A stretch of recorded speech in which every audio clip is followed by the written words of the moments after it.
ఎవరు ఖండించనివి ఏది పడితే అది మాట్లాడొచ్చు. అసెంబ్లీలో అనుకోండి, అది చర్చ జరుగుద్ది. వాళ్ళ ఆరోపణలు నిజమా? కాదా? అన్న దాని మీద ఎంతవరకు అన్నది చెప్తారు. తర్వాత కన్సర్న్ శాఖ మంత్రులు దానికి సమాధానం చెప్తారు. రికార్డెడ్ ఎవిడెన్స్ ఇస్తారు. ఇదంతా లైవ్‌లో జనాలు చూస్తుంటారు. కాబట్టి అసెంబ్లీలో మాట్లాడి పరువు తీసుకున్న బదులు బయట ఏది పడితే అది మనం ప్రెస్ మీట్ పెట్టి మాట్లాడిస్తే సరిపోతుందని చెప్పేసి జగన్మోహన్ రెడ్డి అండ్ కో బయటే మాట్లాడుతున్నారు తప్పించి అసెంబ్లీకి వెళ్ళడం లేదు. అందరికీ నమస్కారం అండి. డివి రియల్ టాక్ ఛానల్ మీకు స్వాగతం పలుకుతుంది. నేను మీ వెంకటేశ్వర్లు.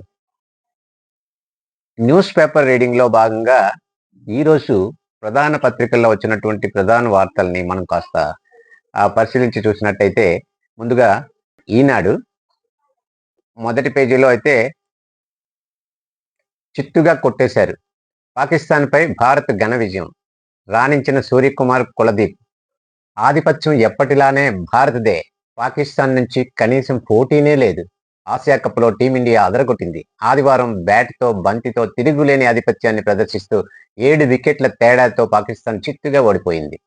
అన్ని విభాగాల్లోనూ తేలిపోయిన పాక్ స్వర్ణకుమార్ సేనకు ఏమాత్రము సరితూగలేకపోయింది. టాస్ గెలిచి బ్యాటింగ్ ఎంచుకున్న పాక్ జట్టు భారత్ బౌలర్ ధాటికి బెంబేలెత్తిపోయింది. ఎప్పట్లాగానే పాకిస్తాన్ మీద పై చేయి సాధించారు. ఇది క్రికెట్ కోసం ప్రధానంగా వచ్చేటటువంటి వార్త. అలాగే ఇదే పేజీలో చాలా ముఖ్యమైనటువంటి ఓ తల్లి ఆవేదన. రాజకీయ మైలేజ్కి జగన్ ప్రయత్నం. షర్మిలతో దీర్ఘకాల వైరుధ్యాల ఫలితంగానే జగన్ పిటిషన్. అన్నా చెల్లెలి వివాదాల్లో ఇరుక్కుపోయా, ఎన్సీఎల్ఏటీని ఆశ్రయించిన విజయమ్మ. జగన్మోహన్ రెడ్డి మాతృమూర్తి అయిన విజయమ్మ ఆ మద్రాసులోని ఎన్సీఎల్ఏటీకి ఆశ్రయించింది. అంటే ఎన్సీఎల్టీకి ఇంతకు ముందు జగన్ పిటిషన్ చేసి తన షేర్లు అప్పుడేదో నేను బదిలీ చేశాను, కానీ అవి నేను ఇప్పుడు ఇవ్వడం లేదు, నాకు ఇష్టం లేదు, అది రద్దు చేయాలంటే ఎన్సీఎల్టీలో తీర్పు అనమాట అనుకూలంగా జగన్మోహన్ రెడ్డికి అనుకూలంగా రావడంతో మళ్ళీ ఇప్పుడు ఆమె ఎన్సీఎల్ఏటీని ఆశ్రయించారు అనమాట. వికసిత భారత్ సాధనకు మహిళల అభ్యున్నతే పునాది. పంచాయతీ నుంచి పార్లమెంటు వరకు వారి ప్రాతినిధ్యం పెరగాలి. అప్పుడే అడ్డంకులను అధిగమించవచ్చు.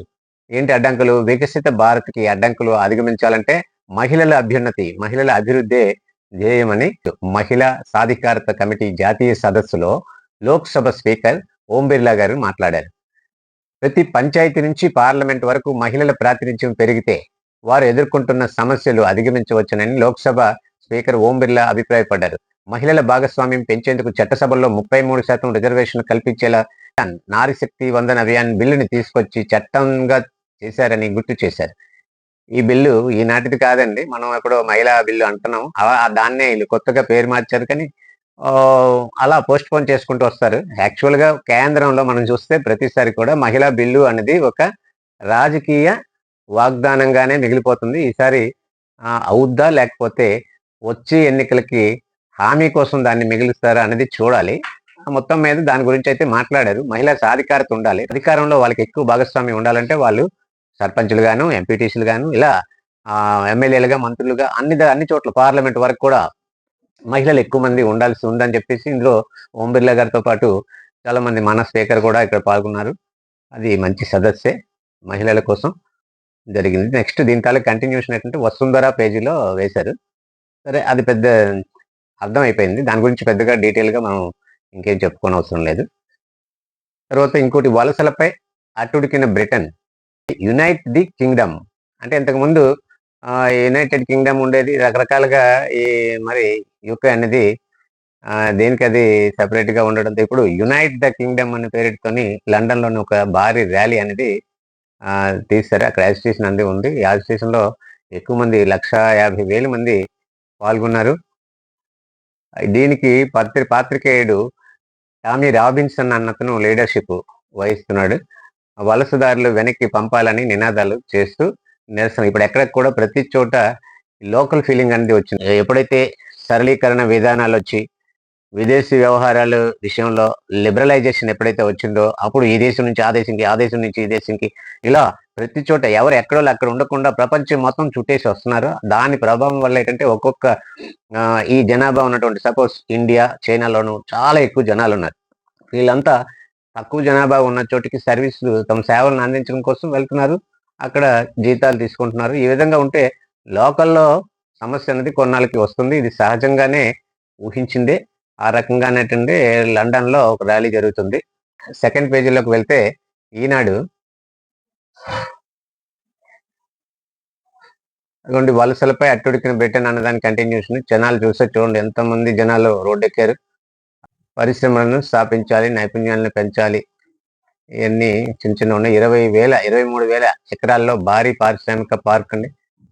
శ్రీ సత్యసాయి జిల్లా కొడికొండ దగ్గర ఏర్పాటు. గతంలో లేపాక్షి కేటాయించిన భూములు కలిపి 16 జోన్లుగా అభివృద్ధి.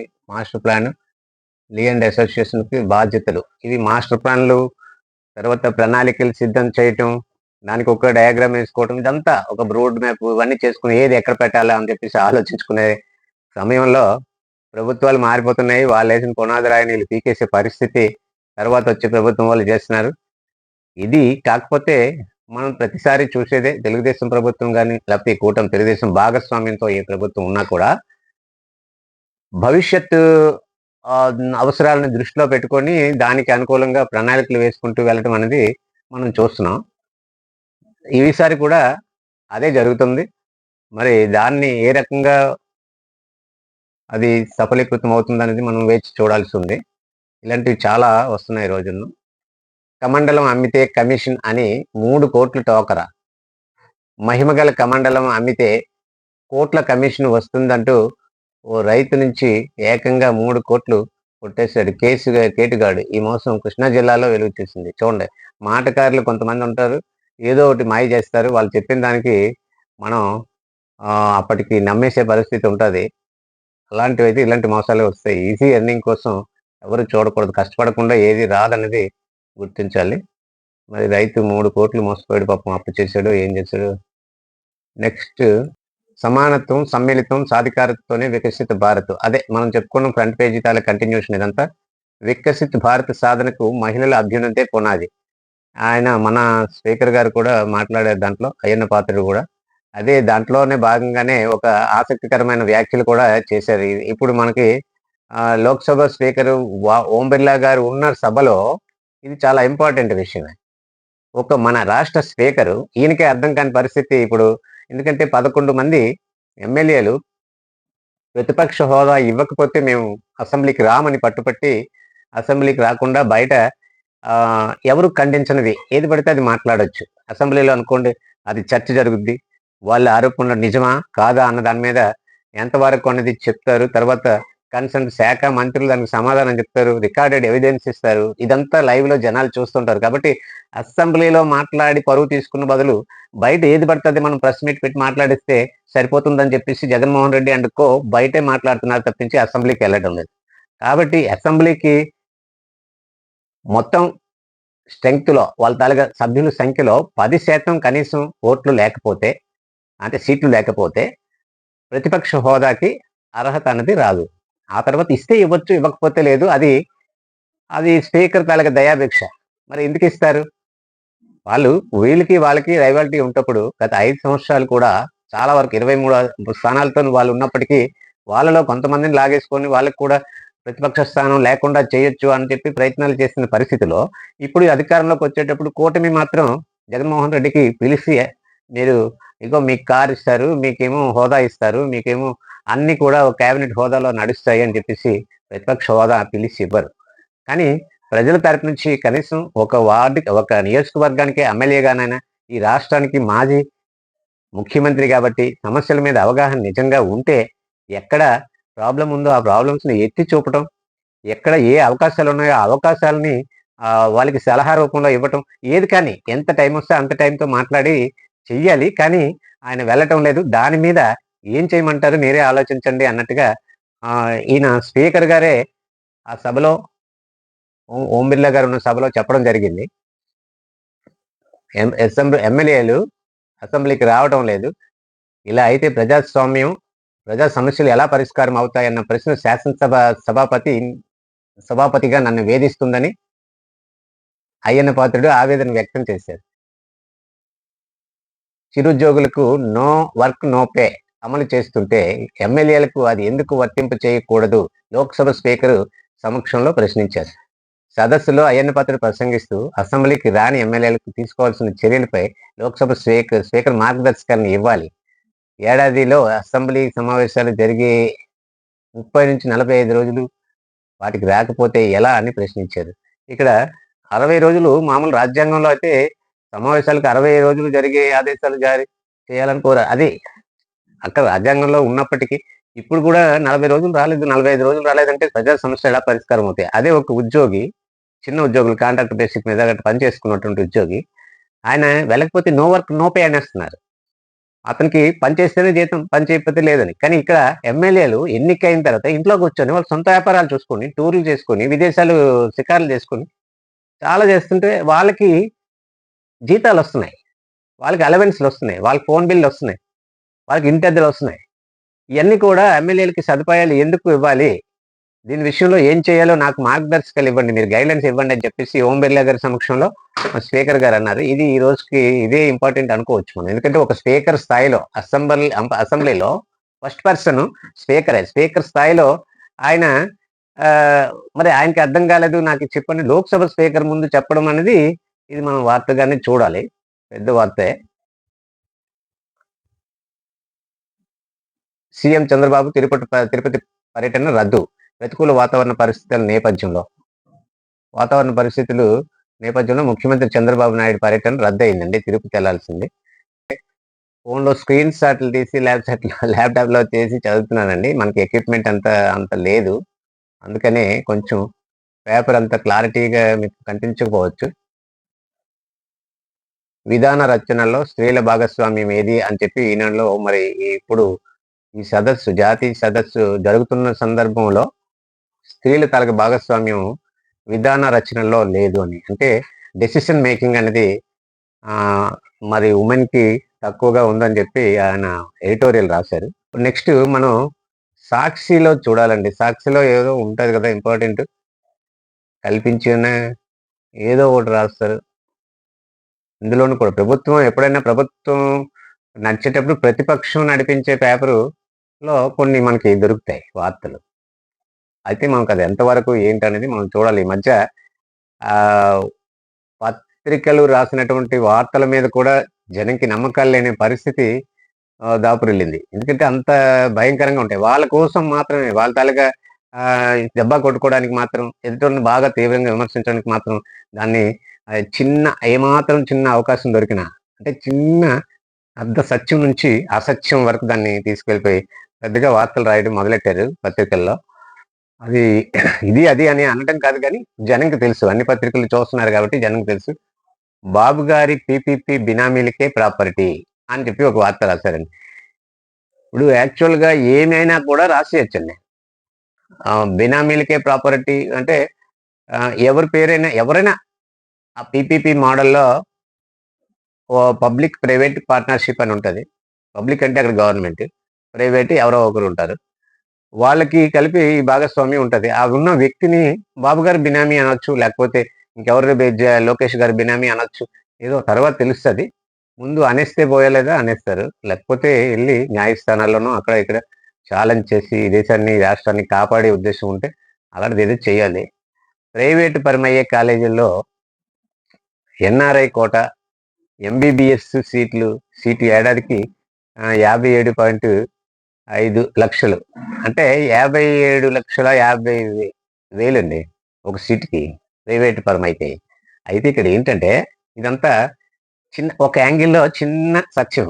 కానీ ఇక్కడ నిజాలు ఎలాగుంటాయంటే ప్రైవేట్ పరం ఉంటే ప్రైవేట్ పరం కాదిది. భాగస్వామ్యము. ప్రభుత్వం కాలేజీలో ప్రైవేట్ మేనేజ్ చేస్తారు. ప్రైవేట్ మేనేజ్ చేసినందుకు మామూలు సీట్ల కంటే 50% సీట్లు అదనంగా ఇస్తారు. అదనంగా ఇచ్చిన సీట్లు వాళ్ళకి మేనేజ్మెంట్ కోటా కింద ఇస్తారు. అంతేగాని ప్రభుత్వ సీట్లన్నీ ప్రభుత్వానికి ఉంటాయి. ప్రభుత్వం ఎప్పట్లాగే ప్రభుత్వ కాలేజీలో ఉన్నటువంటి సీట్లు ఉంటాయి. వాళ్ళు చెప్తున్నారు. మరి ప్రభుత్వం ఏం చెప్పినా కూడా వినకుండా మన వెర్షన్‌లో మనం రాసుకుపోదాం అన్నట్టుగా ఇక్కడ ఏదో రాశారు. చూద్దాం. ప్రస్తుతం కొత్త ప్రభుత్వ కళాశాలలో ఎన్ఆర్ఐ కోటా సీట్లు 20 లక్షలకే. ఇకపై ఆ ఫీజు ఏకంగా 37.50 లక్షలు అధికంగా పెంచేస్తున్న దుస్థితి. అటు ప్రైవేటు కళాశాలలో కంటే కూడా 17.9 లక్షలు అధికం. ప్రభుత్వ వైద్య కళాశాలలు ప్రైవేటుకు కట్టబెట్టడంలో చంద్రబాబు భారీ కుట్ర. కారు చౌకగా ప్రభుత్వ ఆస్తులు కట్టబెట్టి భారీగా ఆదాయం గడించేలా స్కెచ్. ఇక్కడ ఆదాయం గడించడం ఇదంతా అలాంటి వ్యాఖ్యలు సరికాదు. ఇప్పుడు ప్రభుత్వాన్ని ప్రైవేట్గా ఇస్తున్నారు. ప్రైవేట్గా ఇస్తుంటే ప్రైవేట్కి మెయింటెనెన్స్కి ఇవ్వటం లేకపోతే పూర్తిగా కట్టబెట్టడం అన్నది కాలేసి. ఇప్పుడు వాటికి ఉన్నటువంటి కారు చౌకగా భూములు అంటే భూమిలు అమ్మేయడం కానీ ఏం కాదు. ఏదైతే కాలేజీలకి ప్రతిపాదనలు చేశారో గత ప్రభుత్వం, ఆ ప్రభుత్వం భూములు ఇచ్చింది. ఆ కాలేజీలు ఆ భూముల మీద నిర్మాణం జరుగుతుంది. భూమితో వాళ్ళకి ఏం సంబంధం ఉంటుందండి? కాలేజీ నిర్వహణ చేసేదానికి వాళ్ళకు వచ్చే బెనిఫిట్ వాళ్ళకు ఉంటుంది. అది అదనంగా ప్రజల నుంచి కావచ్చు, లేకపోతే విద్యార్థుల నుంచి కావచ్చు, ప్రభుత్వం నుంచి కావచ్చు.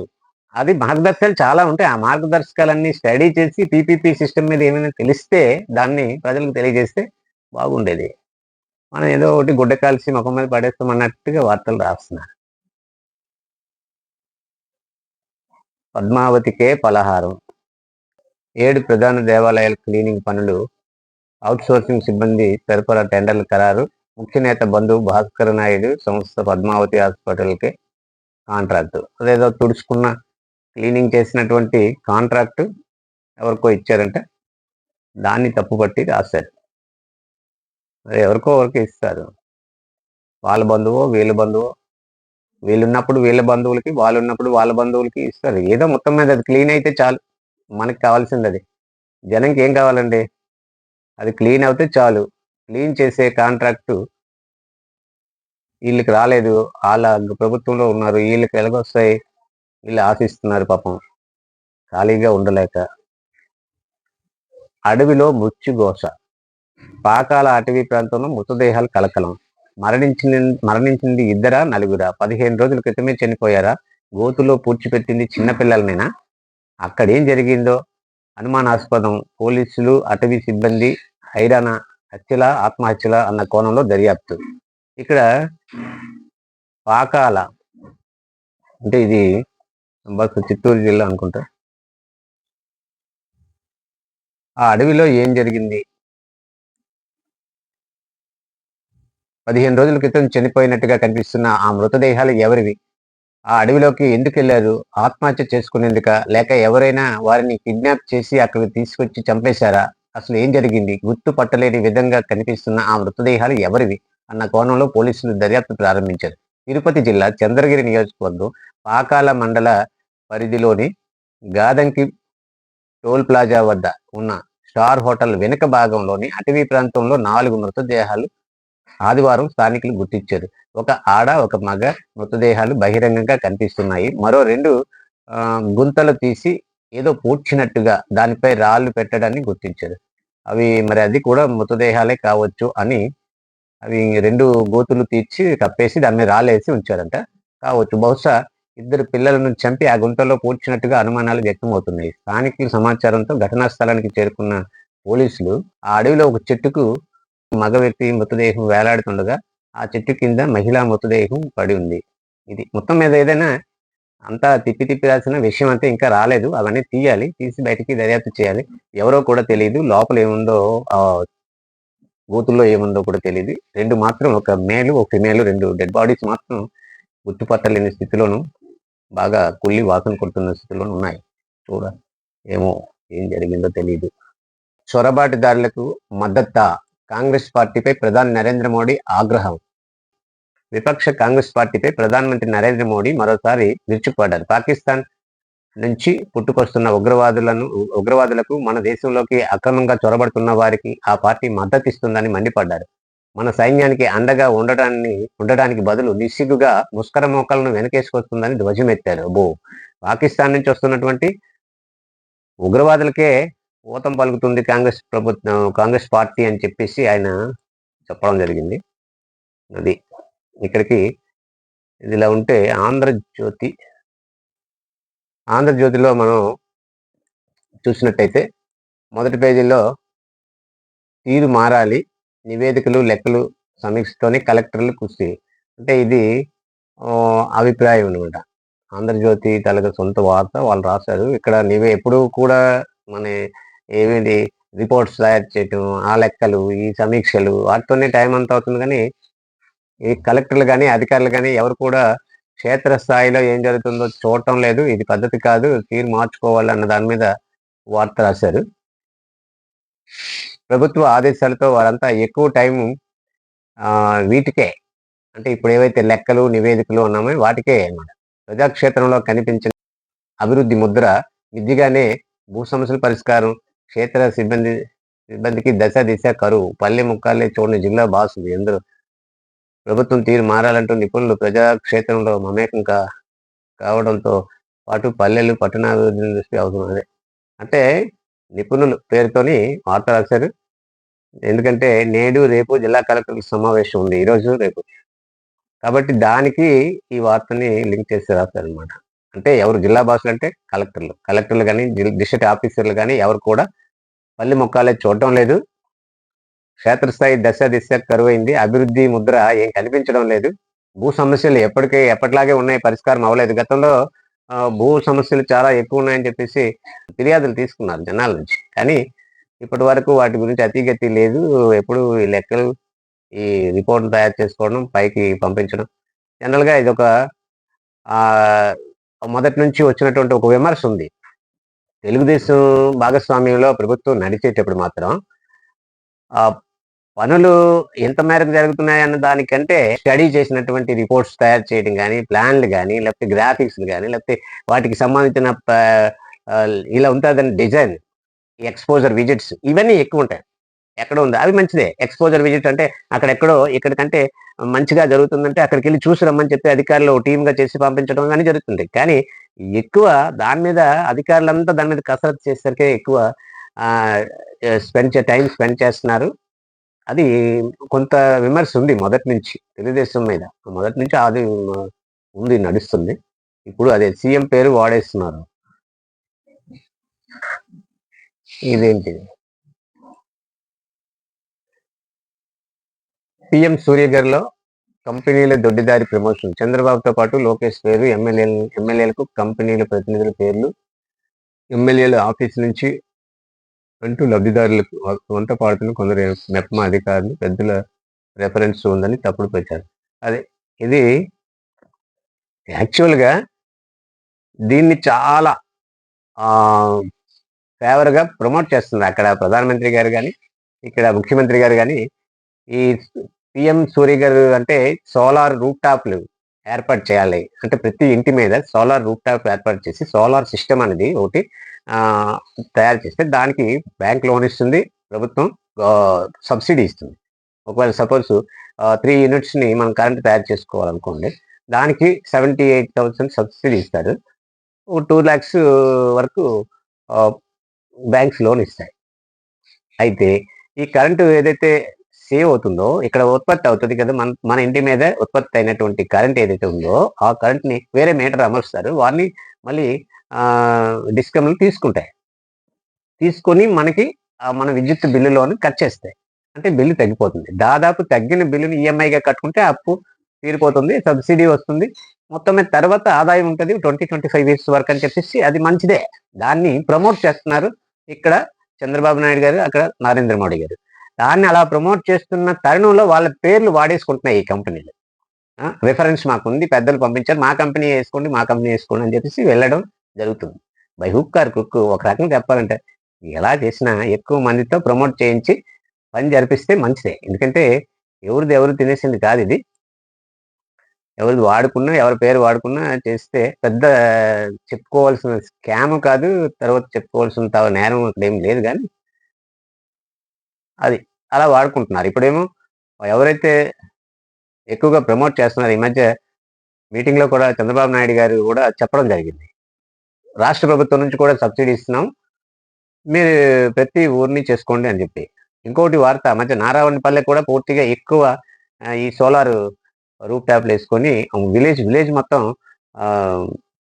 సూర్య గారు స్కీమ్ ఇంప్లిమెంట్ చేశారు మోడల్గా. నేడు 3వ ఛార్జ్ షీట్ వస్తుందని. ఇది ఇలా పెడితే హెడ్డింగ్ తర్వాత ఈ ఆశ్చర్యార్థకం ఇలా పెడితే, అంటే కన్ఫర్మ్గా ఇంకా మనకి రాకపోతే, పూర్తిగా అధికారికంగా బయటపడకపోతే, విషయం అయితే కరెక్టే కానీ వాళ్ళు రాశారు. అధికారికంగా బయటకు రాకపోతే అలా పెట్టి రాస్తారు, అనుమానాస్పదంలాగా రాస్తారు. మద్యం స్కామ్ లో వారిద్దరి భాగోత్వాన్ని కోర్టుకు వివరించనున్న సిట్టు. రాజ్ కసిరెడ్డి నుంచి ముడుపుల సొమ్ము తీసుకుని వైసీపీ అభ్యర్థులకు పంపిణీ, బాలాజీ కుమార్ నవీన్ పాత్రను పొందుపరిచే అవకాశం, నారాయణ స్వామి తదితరుల వాంగ్మూలాలు, నగదు డంపు మరియు రూటింగ్ వివరాలు కూడా. ఈ మద్యం కేసు అలాగే సాగుతుందండి. అయితే ఒకటి, ఎంత సాగినా కూడా సిట్టు దర్యాప్తు చాలా ఎంత రోజుకు రకంగా జరుగుతుంది, కొత్త అన్ని బయటకు వస్తున్నాయి. ఇప్పుడు ఈ రకంగా ఈ మద్యం పేరు చెప్పి చాలా కంపెనీలు, డొల్ల కంపెనీలు, చాలా మనీ లాండరింగ్ భాగోతాలన్నీ బయటకు వస్తున్నాయి. దీనికి అనుబంధంగా చాలా నేరాలు, ఒక నేరం కాదు, ఒక నేరానికి అనుబంధంగా ఎన్నో నేరాలు జరుగుతున్నాయి. అవి జరిగాయి. వాటిని దర్యాప్తు చేసే అవకాశం అంటే సిట్కి వచ్చింది. అయితే ఇప్పుడు ఏంటి, జగన్మోహన్ రెడ్డి గారు ప్రభుత్వ హయాంలో 3,500 కోట్ల మద్యం కుంభకోణంలో మూడో ఛార్జ్ షీట్ సిద్ధమైంది. ఇంతకు ముందు ఛార్జ్ షీట్ వేశారు, దానికి ఈ సప్లిమెంటరీ ఛార్జ్ షీట్స్ అంటారు. ఇప్పుడు ఇన్ని ఛార్జ్ షీట్లు ఉండవు, రూల్గా అయితే ఒకటే ఛార్జ్ షీట్ ఉంటుంది, తర్వాత ఎన్ని వేసినా వాటిని సప్లిమెంటరీ ఛార్జ్ షీట్స్ అంటారు. వాటిని ఇప్పుడు అది ఒకటి సిద్ధమైంది, మూడోది. ప్రత్యేక దర్యాప్తు బృందం సిట్టు సోమవారం దాన్ని బెజవాడ ఏసీబీ కోర్టుకు సమర్పించే అవకాశాలు ఉన్నాయి. అంటే ఈరోజు జూలై 19న ప్రాథమిక అభియోగ పత్రాన్ని దాఖలు చేసిన సిట్టు గత నెల 12న మరో అనుబంధ ఛార్జ్షీట్ కోర్టులో దాఖలు చేయడం తెలిసిందే. అందులో కోర్టు ప్రస్తావించిన చిన్న పొరపాట్లను సరిచేసి సమర్పించింది.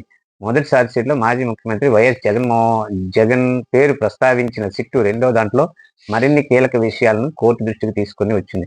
సోమవారం వేస్తున్న మరో అనుబంధ ఛార్జ్షీట్లో వైసీపీ ప్రధాన కార్యదర్శి చంద్రగిరి మాజీ ఎమ్మెల్యే చెవిరెడ్డి భాస్కర్ రెడ్డి, ఆయన సన్నిహిత వ్యాపార భాగస్వామి వెంకటేష్ నాయుడు, చెవిరెడ్డి వ్యక్తిగత సహాయకులు బాలాజీ కుమార్ యాదవ్, A35 ఉన్నది. వీళ్ళందరి తాలూకా ప్రస్తావన అందులో, అంటే వాళ్ళ తాలూకా ఎవరెవరు ఏం చేశారన్న దాని మీద. అంటే ఇక్కడ డబ్బులు ఎలాగొచ్చాయి అంటే, అవి చెవిరెడ్డి భాస్కర్ రెడ్డి గారు వాళ్ళు ఎవరైతే అప్పుడు ఎలక్షన్ లో అభ్యర్థులు ఉన్నారో అభ్యర్థులకి డిస్ట్రిబ్యూట్ చేశారని చెప్పి ఎస్టాబ్లిష్ చేయడం జరిగింది. అది యాక్చువల్ గా అప్పుడే ఆ సందర్భంలో ఒక ఆయన డబ్బులు దొరికితే ఇవి నావే అని చెప్పేసి తీసుకోవడం జరిగింది. ఆయన కూడా చెవిరెడ్డి భాస్కర్ రెడ్డి తాలూగా అనుచరుడే.